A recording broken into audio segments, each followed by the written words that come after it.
Ready হয়ে বেরোতে বেরোতে অনেকটাই দেরি হয়ে গেছিলো আমার, আর দিদিরা অনেকক্ষণ আগে থেকেই চলে এসছে, দাঁড়িয়ে আছে আমার জন্য। চলো দৌড়ে দৌড়ে যাওয়া যাক। এখানে উঠে পড়েছি গাড়িতে, এই যে পাগলি সেজে বসে আছে, আর ওর ছেলে, জামাইবাবু আর আমি, এই চারজনই যাচ্ছি আর কি। আর চিরুনি আনতে ভুলে গেছিলাম, তাই চিরুনি একটা কিনে নিলাম, আর ওর জন্য বাচ্চাটার খিদে পেয়ে গেছিলো, দিদির ছেলে, টুকিটাকি কিছু জিনিস কিনলাম। আর আজকের ওয়েদারটা ভীষণই ভালো ছিল, দেখো মেঘলা ওয়েদার। আর মেয়ে আমাদের নেল এক্সটেনশন করেছে নতুন, সেজন্য স্টাইল বেড়ে গেছে।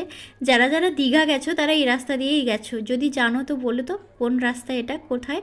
আর ফুরফুরে ঠান্ডা হাওয়া খেতে খেতে পৌঁছে গেলাম, এসছি একটা মন্দিরে, ভীষণই বিখ্যাত একটা মন্দির, তমলুকের মন্দির। যদি কেউ চিনে থাকো এই মন্দিরটা অবশ্যই জানিও।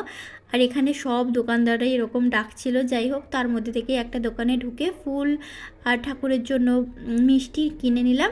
দিয়ে এবারে চলো মন্দিরে ঢোকা যাক। আর তারপরে কি কি হলো আসছে নেক্সট ভিডিওতে।